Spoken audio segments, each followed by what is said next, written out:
তো নমস্কাৰ বন্ধুসকল, আপোনালোকে বাৰু জানেনে পৃথিৱীত এনেকুৱা 26খন দেশ আছে য'ত নেকি কোনো ধৰণৰ ইনকম টেক্স নোহোৱাকৈ চলি আছে। বাহৰেইন, কুৱেইট, UAE এনেকুৱা বহুকেইখন দেশ আছে য'ত নেকি কোনো ধৰণৰ ইনকম টেক্স আজিলৈকে নাই। চ' সেইকেইখন দেশ কেনেকৈ চলি আছে? চ' আমাৰ ভাৰতত যদি ইনকম টেক্সটো উঠাই দিয়া হয় কি হ'ব? আহকচোন আজি আমাৰ ভিডিঅ'টোত তাকেই জানিবলৈ আমি চেষ্টা কৰোঁ। চ' একচুৱেলি টেক্স মূলতঃ দুই প্ৰকাৰ আছে, এটা হৈ গ'ল ডাইৰেক্ট টেক্স আৰু এটা হৈ গ'ল ইনডাইৰেক্ট টেক্স। এতিয়া ডাইৰেক্ট টেক্স কোনবিলাক? যোনবিলাক টেক্স একচুৱেলি আমি ডাইৰেক্টলি পে' কৰি আছোঁ, যেনেকৈ আমাৰ income tax, corporate tax. Indirect tax আকৌ কেইবাটাও প্ৰকাৰৰ আছে, মেইনলি হৈ গ'ল যে GST, goods and services tax, আৰু এটা হৈ গ'ল কি যে কাষ্টম ডিউটি। আমি ধৰক এক্সাইজ ডিউটিত আমি তেল কিনোতে আমি পইচা দিছোঁ, কোনোবাই ৱাইন কিনোতে পইচা দি আছে, এক্সট্ৰা যোনটো টেক্স দি আছে সেইবিলাক কি বুলি কয়? কাষ্টম ডিউটি বুলি কোৱা হয়। আপোনালোকে জানেনে যে আমাৰ ভাৰতৰ 130 কোটি বা 140 কোটি জনতাৰ প্ৰতিজন মানুহে টেক্স পে' কৰি আছে। কিছুমান মানুহে কয় যে অকল 2% মানুহে গোটেই ভাৰতৰ 130 কৰোৰ অকল 2% মানুহে টেক্স পে' কৰি আছে। এইটো একচুৱেলি সম্পূৰ্ণ সঁচা কথা নহয়, কাৰণ প্ৰতিজন মানুহে GST পে' কৰি আছে, প্ৰতিজন মানুহে কাষ্টম ডিউটি পে' কৰি আছে। চ' একচুৱেলি প্ৰতিজন মানুহে ভাৰতত টেক্স পে' কৰি আছে, কিন্তু এইটো সঁচা যে প্ৰতিজন মানুহে ইনকম টেক্স পে' কৰি থকা নাই। চ' অনলি 2% to 3% মানুহে ভাৰতত ইনকম টেক্স পে' কৰি। চ' মূলতঃ যদি আমি চাওঁ যে এখন গভৰ্ণমেণ্টত টোটেল যোনটো আমাৰ ৰেভিনিউ হয়, টেক্সে এটা হিউজ এমাউণ্ট বহন কৰি আহিছে। ভাৰততো ঠিক তেনেকৈ যোনটো ভাৰতৰ টোটেল ৰেভিনিউ হয়, ইনকম টেক্সে প্ৰায় 27-28% ইনকম টেক্সৰ পৰা ৰেভিনিউটো আহি আছে। এতিয়া যদি ভাবকচোন যে ইনকম টেক্সটো টোটেলি বন্ধ কৰি দিয়া হ'ল বেলেগ দেশৰ নিচিনাকৈ, যেনেকৈ বাহৰেইন, UAE সেইবিলাক দেশত বন্ধ কৰি দিছে, তেতিয়া ভাৰতত কি অৱস্থা হ'ব?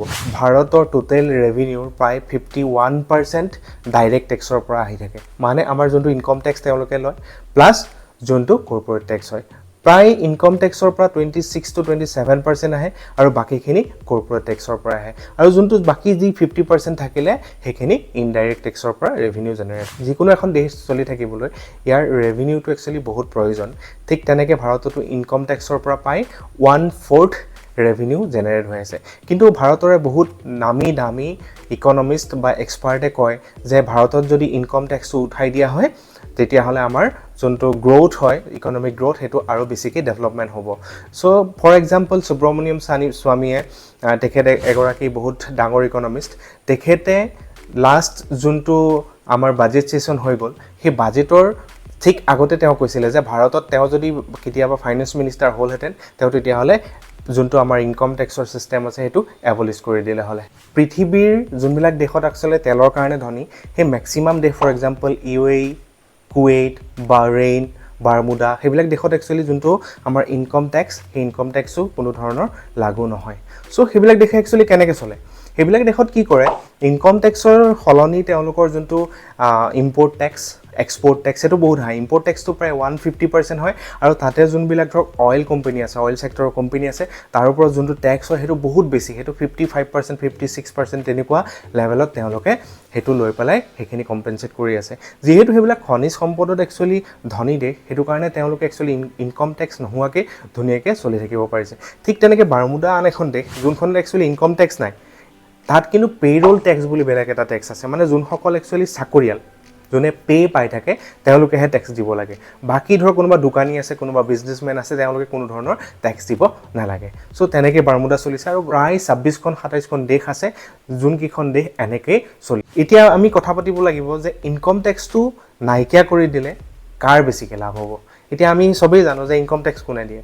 যোনখিনি মিডল ক্লাছৰ মানুহ, তেওঁলোকৰ আটাইতকৈ বেছি লাভ হ'ব। কেনেকৈ লাভ হ'ব? কাৰণ মিডল ক্লাছৰ মানুহে হায়েষ্ট ইনকম টেক্স ইণ্ডিয়াত পে' কৰি আছে। এতিয়া ইনকম টেক্স নাইকিয়া কৰি দিয়াৰ এডভান্টেজ কি হ'ব পাৰে? এতিয়া ফাৰ্ষ্ট এডভান্টেজটো হৈ গ'ল যে যোনসকল মিডল ক্লাছৰ মানুহ, তেওঁলোকৰ যোনটো ষ্টেণ্ডাৰ্ড অফ লিভিং হাই হৈ যাব। কেনেকৈ হ'ব? কাৰণ তেওঁলোকে যোনখিনি ইনকম, টোটেল ইনকম যিমান হ'ব, সেই গোটেইখিনি তেওঁলোকে নিজৰ কামত ইউজ কৰিবলৈ পাৰিব, কোনো ধৰণৰ ৰেভিনিউ গভৰ্ণমেণ্টক দিব নালাগে। চ' তেতিয়া কি হ'ব? যোনটো আমাৰ আউটফ্ল'টো, যোনটো টকাৰ ফ্ল'টো, তেওঁলোকে বেছিকৈ খৰচ কৰিব। বেছিকৈ খৰচ কৰিলে কি হ'ব? মানুহৰ ডিমাণ্ড বাঢ়িব, ডিমাণ্ড বঢ়াৰ লগে লগে ইণ্ডাষ্ট্ৰি বাঢ়িব, ইণ্ডাষ্ট্ৰি বঢ়াৰ লগে লগে জব বেছিকৈ ক্ৰিয়েট হ'ব পাৰে। চ' সেইটো এটা পজিটিভ ছাইড। নেক্সট হৈ গ'ল যে ইনকম টেক্স যেতিয়া নাইকিয়া কৰি দিব তেতিয়া মানুহবিলাকে তেওঁলোকৰ যোনবিলাক একচুৱেলি বহুত মানুহৰ এনেকুৱা আছে যে ভাৰতত প্ৰায় লাখ লাখ মানুহ এনেকুৱা আছে যাৰ বহুত টকা আছে কিন্তু সেই টকা তেওঁলোকে নেদেখুৱাৰ মেইন ৰিজনটো হৈ গ'ল যে ইনকম টেক্সৰ স্ল্যাবটো বহুত হাই তেওঁলোকে ইনকম টেক্স দিয়াৰ ভয়তে সেইখিনি লুকুৱাই ৰাখিছে যেতিয়া ইনকম টেক্স নাইকিয়া কৰি দিব তেতিয়া তেওঁলোকে সেই টকাখিনি উলিয়াই নিব আউটফ্লো হ'ব টকাৰ সো তেতিয়া কি হ'ব গভৰ্ণমেণ্টৰ ৰেভিনিউ ইনডাইৰেক্টলি হ'লেও কিন্তু বাঢ়ি যাব আৰু ডিমাণ্ডটো বাঢ়িব ঠিক তেনেকৈ আকৌ ইণ্ডাষ্ট্ৰি বাঢ়িব লাগিব সো খৰচ যিমান বেছি হ'ব গভৰ্ণমেণ্টৰ সিমান বেছি লাভ হৈ গৈ থাকিব এতিয়া ডাঙৰ কথাটো হৈ গ'ল যে তাৰ ডিসএডভান্টেজ কি বহুত এক্সপাৰ্টে কৈ আছে যে নাই এইটো উঠাই দিব লাগে কিন্তু বহুত কিছুমানে এনেকৈও কৈ আছে না উঠাব নোৱাৰে সো প্ৰথম আৰু আটাইতকৈ ডাঙৰ ডিসএডভান্টেজটো হৈ গ'ল যে ভাৰতৰ ৰেভিনিউৰ 1/4% এটা নাইকিয়া হৈ যাব সো প্ৰায় 26-27% ৰেভিনিউ কমি যাব তেতিয়া কি হৈ যাব ভাৰতৰ যোনটো ষ্টেবিলিটি অলপমান ইকনমিক ষ্টেবিলিটি অলপ বেয়া হ'ব পাৰে কমি যাব পাৰে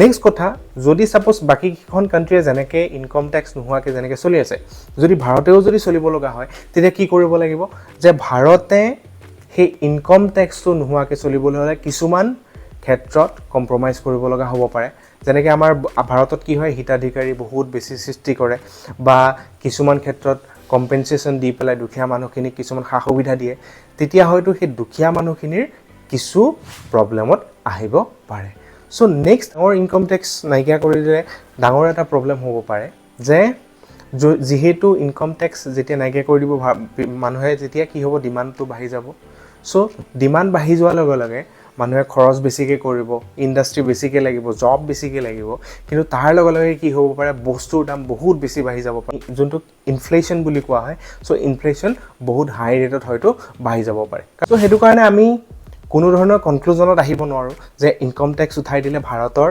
নিচিনা এখন ইমান ডাঙৰ বিশাল দেশত ইমান 130-40 কোটি মানুহ থকা দেশত ভাল হ'বনে বেয়া হ'ব সো এইটো এক্সপেৰিমেন্ট হ'ব পাৰে জিএসটিৰ নিচিনা এক্সপেৰিমেন্ট হ'ব পাৰে ডিমনিটাইজেশ্যনৰ নিচিনা এক্সপেৰিমেন্ট হ'ব পাৰে যোনটো নেকি আজিলৈকে মানুহে ক'ব পৰা নাই যে ডিমনিটাইজেশ্যন হৈ পেলাই ভাল হ'ল নে বেয়া হ'ল এইটো এতিয়া আৰ্গুমেন্টৰ আউট এইটো এটা বহুত ডাঙৰ এটা টপিক যোনটোৰ ওপৰত আৰ্গুমেন্ট সদায় হৈ থাকিব আৰু এইটো সীমাহীন আৰ্গুমেন্ট চলিয়ে থাকিব সো আপোনালোকে কি ভাবে বাৰু ইনকম টেক্সটো উঠাই দিব লাগে নে নালাগে সো আপোনালোকে কমেন্ট কৰিব আৰু জনাবচোন যে ইনকম টেক্সটো উঠাই দি পেলাই এনেকৈ আগবাঢ়িলে সেইটো কম্পেনসেট হ'ব কোনো ধৰণৰ ইমবেলেন্স নোহোৱাকৈ দেশখন চলি থাকিব পাৰিব সো আজিৰ ভিডিঅ'টো ইমানতে সমাপ্ত কৰিছোঁ ধন্যবাদ